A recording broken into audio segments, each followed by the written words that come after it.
Je vais vous faire une petite énumération. Claude Monet, Henri Chiron, Voltaire, Curie, Jean Rostand, Prévert, Isore. Alors je ne vais pas toutes les citer car je ne parle pas de personnalités historiques ou autres, mais de nos écoles publiques qui connaîtront à la rentrée 2023 des fermetures de classes. On n'en a pas encore parlé, monsieur le maire, à ce conseil, de ces fermetures de classes. On a abordé tout à l'heure la question de la petite enfance et il me semblait utile de partager ici les grandes inquiétudes des parents, des enseignants pour leur école, pour l'école de leurs enfants. Donc je prendrai effectivement un exemple, celui de l'école Isore. Mais cet exemple, vous le connaissez, car depuis l'envoi de ma question orale, vous avez apparemment écrit au DAZEN, le lendemain même de l'envoi de ma question orale, peut-être est-ce une coïncidence heureuse, mais vous allez nous en parler.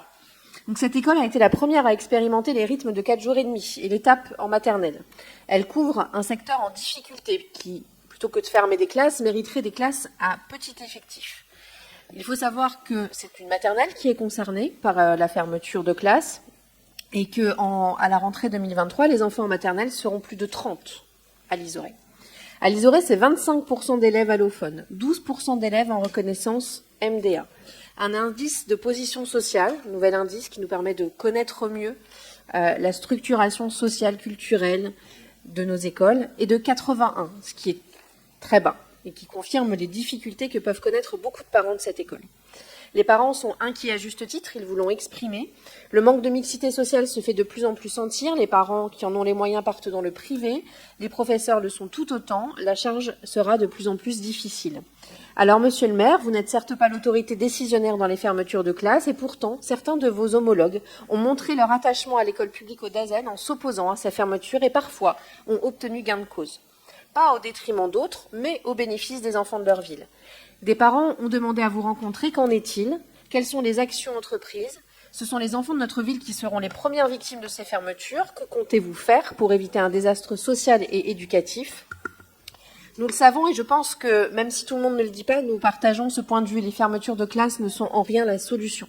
Je crois que vous le partagez aussi. Recruter et former des enseignants, les rémunérer enfin dignement, soulager les enseignants avec des auxiliaires éducatifs et pédagogiques. Notre ville, comme bien d'autres, devra payer le coût d'une politique éducative nationale délétère qui pousse souvent, malgré leurs souhaits, des parents vers le privé. On ne fait pas mieux pour détruire encore plus le service public de l'éducation. Merci, monsieur le maire. Merci, madame Schweitzer. Alors, j'ai été interpellé à l'occasion de la réunion publique de Croix à Bonchet, Grand Pigeon. Je ne crois pas cependant avoir eu une demande d'entretien. Et j'ai indiqué qu'effectivement nous étions inquiets, nous aussi, de la fermeture éventuelle d'une classe à l'Isore à la rentrée prochaine. C'était déjà limite l'an dernier, hein, on s'est déjà un peu, ému l'an dernier pour cette école, pour lequel vous avez raison. Le périmètre n'est pas toujours, le périmètre social n'est pas toujours à l'avantage de l'école. Et on s'interroge, et on s'est interrogé, et c'est ce que j'ai répondu en réunion publique, sur le fait que le classement en REP pouvait s'interpeller, s'interroger.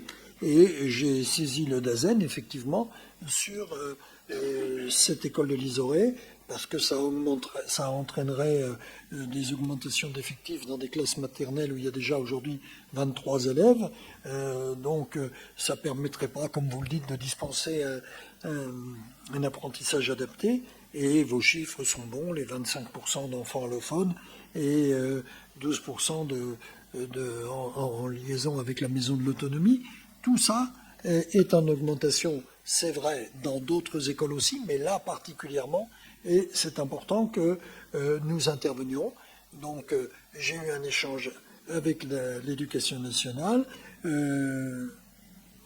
j'ai rappelé les difficultés que ce secteur connaît et qu'il n'est pas nécessaire de venir amplifier comme vous le dites.